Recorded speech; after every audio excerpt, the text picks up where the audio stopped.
Muy bien, respondiendo, muy bien. Yo tengo muy claro que Dios existe, me adoro nuestras palabras, varios, sí, de acuerdo, Coco. Muy bien, pero hay gente que no, por ejemplo, hay gente que dice que no existe y hay que conocerlos y ver de dónde vienen. Bien, el ateísmo contemporáneo tiene como postulado la negación de Dios como punto de partida para la afirmación del hombre y del mundo. Es decir, en pocas palabras, el ateísmo es: quito a Dios para reafirmarme como hombre y como dueño de este mundo. Y trata de reducir las realidades de Dios al interior del hombre. Diviniza al hombre. Eso es lo que busca el ateísmo. Por eso es inmediato, es decir, en este momento yo soy el superior y todo me lo dice. Yo soy el que determino si este libro se cae, se rompe o se pinta. Es decir, yo tengo el poder. Claro, ante una tormenta te das cuenta que no. Pero lo que puedo hacer en la inmediatez es: en este momento yo soy mi propio Dios. Eso es el ateísmo contemporáneo. Pero también es una positividad constructiva, es decir, se va armando la sociedad para tomar posesión de una conciencia que me permita a mí descubrir que todo lo que se está construyendo es a través del hombre. Dios no tiene nada que ver. Cuando alguien se recibe, no sé, de médico, o sea, ¿alguien tienes que agradecer? No, nadie. Fui yo el que estudié, fui yo el que presenté los exámenes, bueno, un caso, pero puede ser otra ciencia. No hay agradecimiento, es su propio Dios. No está su familia, no están sus padres, no están sus maestros, no está nadie. Son sus propias fuerzas, y menos Dios. Eso es la positividad constructiva. Todo se construye a través del hombre. Y es universal porque esto ya todos los seres humanos piensan así. Hay esta presunción de que todos los humanos piensan así. Muy bien, entonces son las características que podemos hablar del ateísmo. Dios no existe, punto, ni a través de la razón, ni a través de la fe. Y simplemente lo que busca el ateísmo es reafirmar al hombre. Y bueno, pues tenemos aquí una lista de 6, entre otros muchos, de los más grandes propuestas de pensamiento ateo. Dicen que dentro del error siempre hay algo de verdad, y estos hombres han tenido quizá un cierto error, pero también una propuesta muy interesante. Tenemos, por ejemplo, en esta lista, tenemos a Feuerbach en la primera, tenemos 1872, lo que los hombres denominan Dios es el hombre mismo. El hombre es Dios para el hombre. Por eso Dios no es otra cosa que la reunión de las perfecciones de la naturaleza humana. El hombre, entre más perfecto sea, entonces ese hombre perfecto es Dios. No está Dios fuera de él, simplemente es el hombre. Por lo tanto, el hombre, cuando logra perfeccionarse en sí mismo, se va transformando en Dios. Feuerbach. Entonces, es cuando el hombre va buscando en todos los sentidos, en la ciencia, en la profesión, en su cuerpo, se va convirtiendo en un Dios. Entonces, esta es una forma de ateísmo. Nietzsche nos habla de el reino del superhombre. El reino del superhombre, si hubiera Dios, yo sería Dios, luego no hay Dios. Nietzsche dice que el acontecimiento más grande de los tiempos modernos es la muerte de Dios. Llama el superhombre. O sea, Dios está superado. Aquí Dios no tiene nada que ver en la historia de la humanidad. Es el mismo hombre. Y si Dios existiera, sería yo, en pocas palabras. ¿Vamos bien? ¿Preguntas? Bien.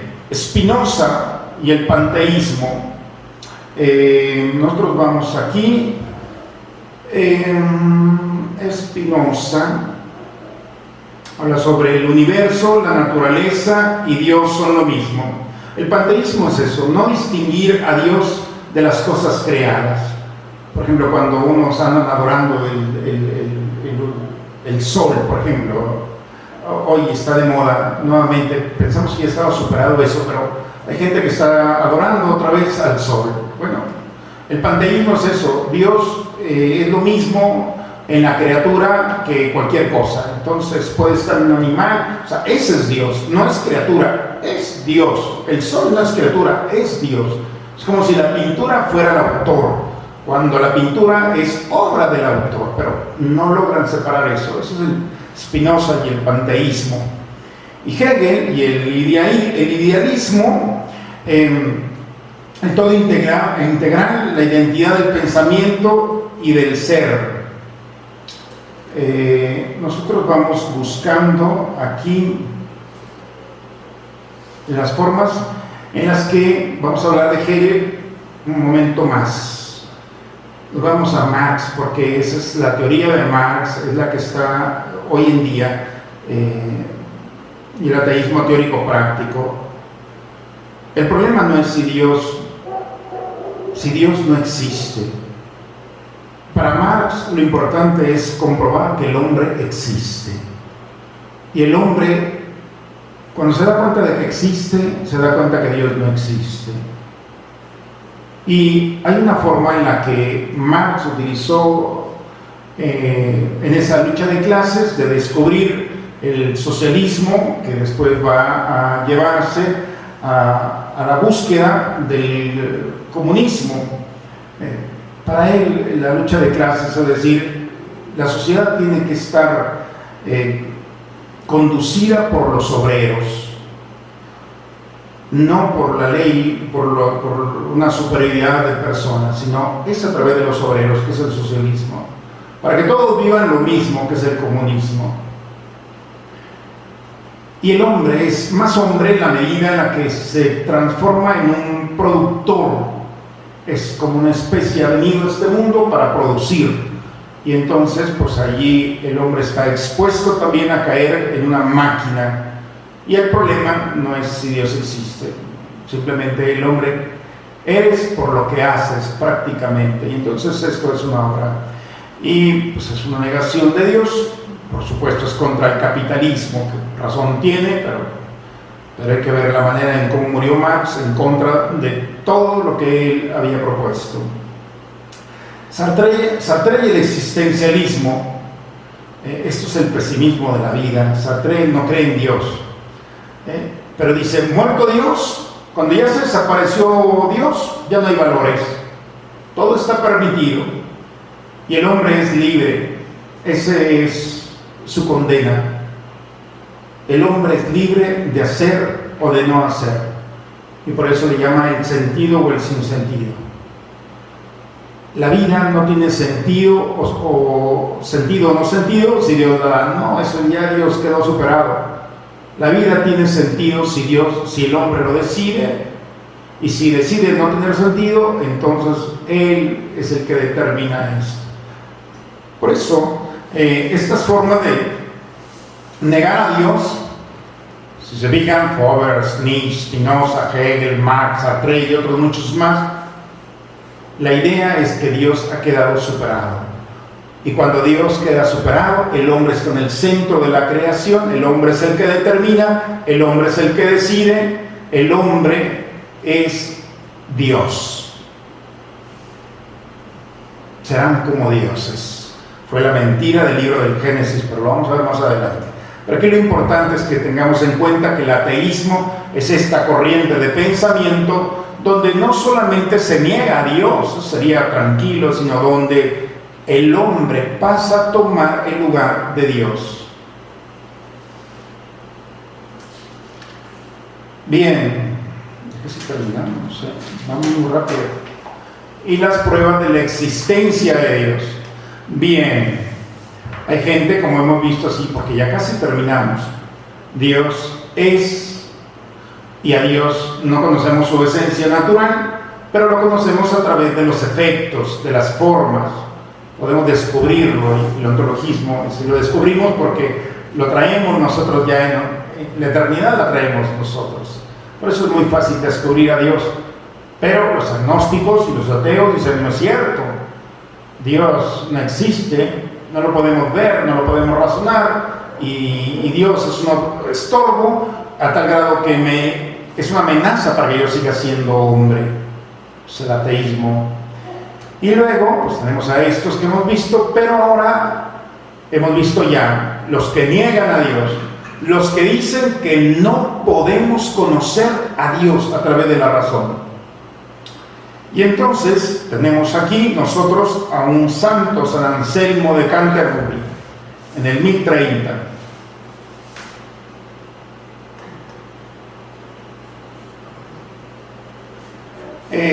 Es la primera postura en la que se comprueba la existencia de Dios a través de la razón. Para todos aquellos que habían dicho, Dios no se puede conocer a través de la razón. Se puede, es un acto de fe, si quieres. Pero conocer a Dios a través de la razón es imposible. Bien. La primera propuesta es San Anselmo, el a priori significante de la experiencia.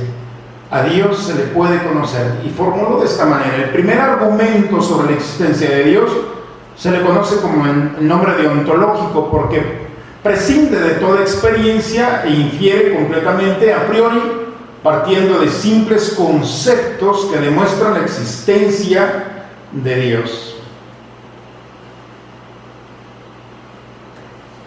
Bien, dice San Anselmo, en la mente de todo hombre existe la idea de un ser mayor, el cual no puede pensar en otro. Hay un ser mayor. Creas o no creas, estés consciente, hay un ser mayor. Lo niegues o no, lo aceptas que existe. Pero ese ser mayor, dice San Anselmo, no solamente puede estar en la mente. Si es tal ser mayor, si le ha dado esa categoría, entonces también tiene que estar en la realidad, en la mente y en la realidad, para poder ser ese ser mayor. Luego, a ese ser mayor se le llama Dios. San Anselmo. Lo niegues o lo aceptes, hay un ser superior.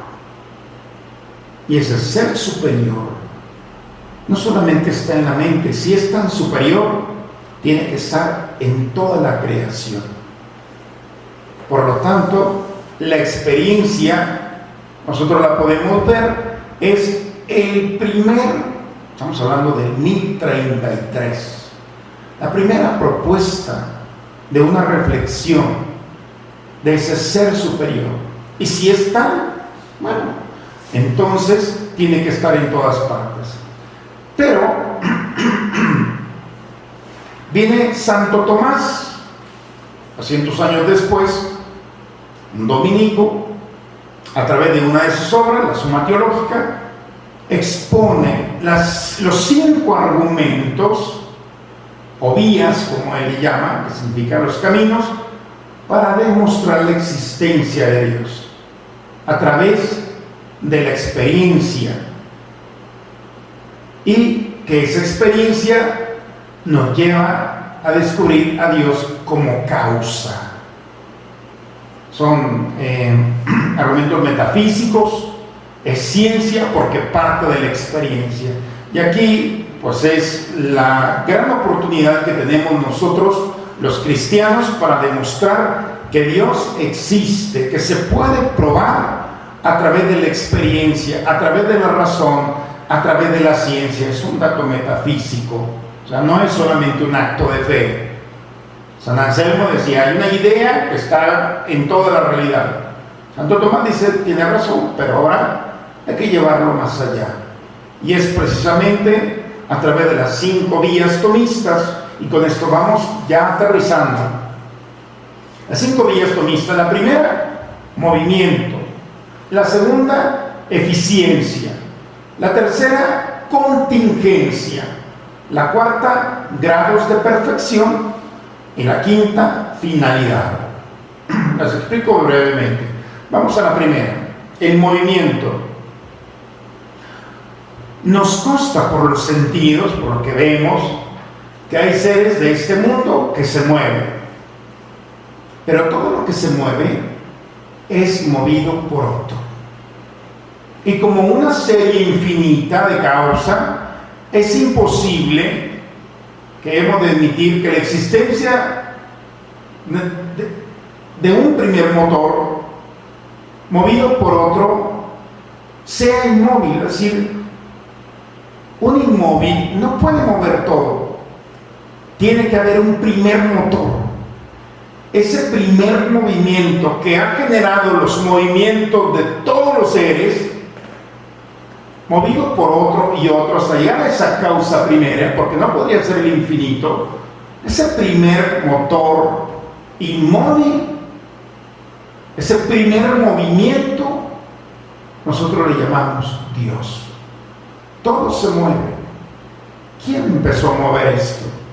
Ese que empezó a mover esto se llama Dios. Y esa es la experiencia. Nosotros vemos que todo se mueve, pero ¿quién empezó este movimiento? Lo segundo es la eficiencia. Nos consta la existencia de causa eficiente que no puede ser causa de una misma, de sí misma. El hombre no se puede dar la vida a sí mismo, necesita de otro, ya que para ello tendría que haber existido antes de existir. Si yo me diera la vida a mí mismo, tendría que existir antes que yo, y eso es imposible. Es imposible. Además, tampoco podemos admitir una serie infinita de causas eficientes, por lo que tiene que existir una primera causa eficiente, incausada. Hay un primero. No puede ser un ser y otro ser. Alguien inició esta vida. Esa causa eficiente, incausada, es decir, que no necesito causa, ese primer ser, nosotros le llamamos Dios. Alguien empezó la vida, y eso que empezó la vida es Dios. Tercero, la contingencia. Hay seres que comienzan a existir y que perecen, es decir, que no son necesarios. Si todos los seres fueran contingentes, no existiría ninguno, pero existen, por lo que deben tener su causa, pues, en un primer ser necesario, ya que una serie causal infinita de seres contingentes es imposible. Todos los seres, por más importantes que seamos, no somos necesarios. Todos tenemos un principio y un fin. Pero a pesar de que somos seres contingentes, es decir, principio y fin, debe haber alguien que pertenezca, que permanezca en todo esto. Es la contingencia. Alguien tiene que continuar la historia, no del ser con el ser. Alguien tiene que sostener esta historia, porque todo pasa tan rápido que alguien tiene que llevar la continuidad, podríamos llamarlo así, de todo lo que sucede. Ese que lleva la continuidad de todas las cosas, de todo del universo, de la historia de la humanidad, ese que permanece, podemos llamarlo así, ese es Dios. A eso nosotros le llamamos Dios. Y los grados de perfección, observamos distintos grados de perfección en los seres del mundo. Cada ser tiene su propia belleza, y eso implica la existencia de un modelo con respecto al cual establecemos la comparación. Nosotros decimos, esto es bello. ¿En qué te comparas? En la belleza, bien. Esa belleza plena con la que es el punto de referencia para todos los seres, porque cada ser tiene su propia belleza, pero esa belleza que reúne a todos los seres, esa belleza nosotros le llamamos Dios. Cada ser tiene su propia estructura, forma y belleza, pero todas las bellezas de los seres se confrontan con una belleza. Esa belleza es Dios. Y finalmente, la finalidad. Esa finalidad que es la que observamos que todos los seres inorgánicos actúan con un fin, pero al carecer de conocimiento e inteligencia, solo pueden tener a un fin si son dirigidos por ser inteligente. Luego debe haber un ser sumamente inteligente que ordena todas las cosas naturales dirigiéndolas a su fin. Y ese ser se llama Dios. En pocas palabras, hay alguien que le da orden a todo esto.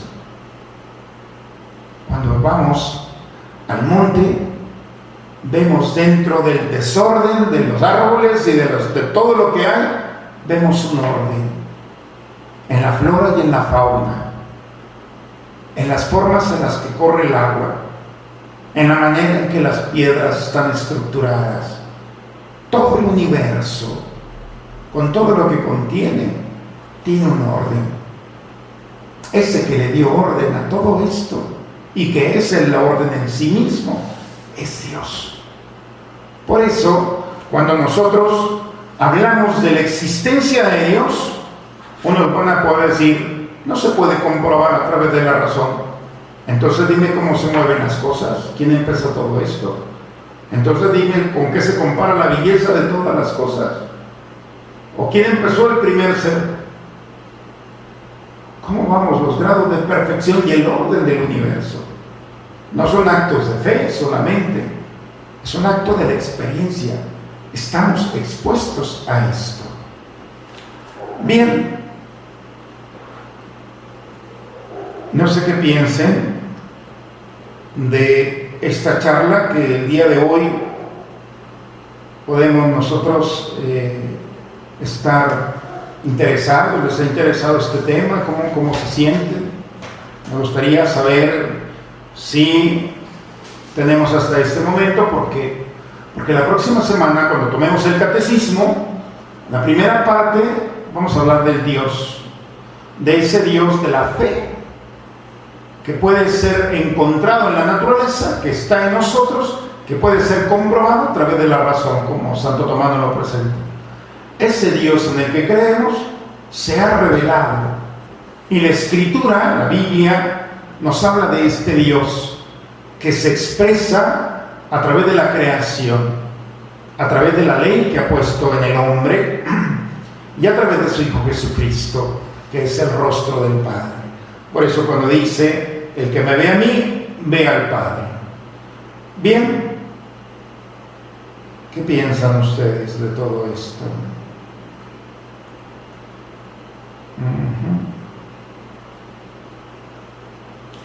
Un ateo tiene un superego, se va haciendo, no nace así. Bien, bueno, pues son las circunstancias también, pero todos tenemos un poco de ateo, Todos tenemos en algún momento de nuestra vida esa resistencia, pero no es un ateísmo cerrado, estéril, sino es esa duda que surge en nosotros para confrontarla con la verdad. Y cuando nosotros confrontamos nuestras dudas, no con aquellos que todo el mundo habla, sino con aquellos que saben, vamos a encontrar más razones para creer que para no creer. Y eso es lo que nos va a llevar a descubrir a este Dios en el que creemos y hemos puesto nuestra confianza. También dicen los ateos que Dios es un ser malo. Claro, es que acuérdense que los ateos inventan a Dios, y si lo van a inventar, pues no lo van a inventar bueno, porque es un enemigo. Por eso pues van a ponerle todas las cualidades de un ser que amenaza. Si tú el día de hoy te das cuenta de cómo se habla de Dios, te darás cuenta que es un Dios que persigue, que condena, que exige. Pues son expresiones del ateísmo. Si existe duda es porque en el fondo se reconoce la existencia de un ser supremo, claro. Aún los hombres, como hemos visto, los ateos, están queriendo descubrir lo que ya está descubierto, pero ellos experimentan ese gran deseo, como todo ser humano, de llevar la curiosidad al grado de una seguridad, de buscar lo que está delante de ellos. A San Agustín, me parece que San Ambrosio le decía, tu problema es que tú buscas la verdad, y por eso había pasado por sectas y por formas pero lo importante es que la verdad te viene persiguiendo a ti, es la que te busca. O sea, también hay que estar abiertos a la verdad. Dios ordena todo, por supuesto, Olga, porque esto es la quinta, lo que Santo Tomás nos dice. O sea, esto no tiene una orden por obra de la casualidad. O sea, Dios ha puesto todas las cosas para que nosotros las disfrutemos. Muy bien, bueno, pues quiero invitarlos, primero agradecerles que el día de hoy estemos aquí platicando a través de este medio para poder tener este taller de verdades de fe. La próxima semana creo que va a estar muy interesante porque vamos a seguir hablando sobre el Dios que conocemos, el Dios que se ha revelado. Pero también suscríbanse al canal de YouTube de Parroquia Santa María y ustedes toda esta información la pueden bajar y pueden tenerla por allí. Quiero invitarlos este viernes, Dios mediante, tenemos ya muy cerca el día 10 de mayo y queremos ofrecerle a todas las mamás una mañana de reflexión, un desayuno mariano, como los que tradicionalmente hacemos en nuestra cafetería, pero ante la contingencia, hoy lo haremos desde nuestra propia casa a través de este medio. Celebraremos el 10 de mayo un momento de reflexión sobre el sentido de la vida de María en nuestra propia historia, sobre todo por lo que estamos viviendo. Este viernes 8 de mayo a las 12 del mediodía por Facebook Live. Entonces estaremos nosotros en comunicación, ofreciendo ese espacio de reflexión y agradeciéndole a Dios el privilegio, la oportunidad y la gracia que Dios nos ha dado de tener una madre, o de haberla tenido, pero que ha dejado o están dejando su huella en el corazón y en la historia de toda una familia. Por esa gran responsabilidad, el día de hoy, bueno, pues queremos regalarles también este desayuno mariano. Ya ustedes van a decidir qué desayunar. Yo les ofrezco un buen café en casa, disfrutando con el corazón abierto para que nuestra Madre Santísima, a quien veneramos, participe también de esta historia que ustedes el día de hoy son partícipes.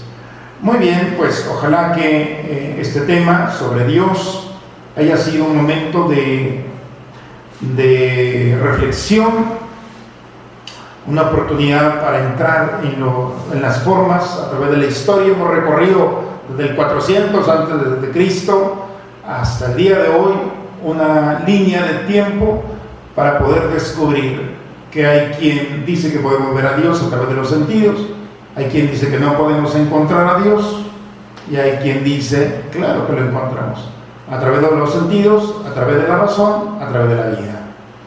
Que tengan una muy bonita noche, que Dios los acompañe, ese Dios en el que hemos puesto nuestra confianza, y nos vemos Dios mediante. Están invitados todos el viernes a las 12 del mediodía para tener ese desayuno mariano y encontrarnos con una mujer maravillosa que es nuestra Madre Santísima.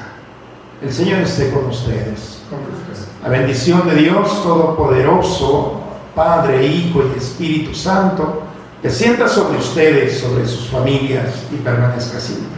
Un abrazo con mucho cariño en mi oración, siempre presentes en la Eucaristía, en nuestras oraciones. Sigamos orando unos por otros. Buenas noches.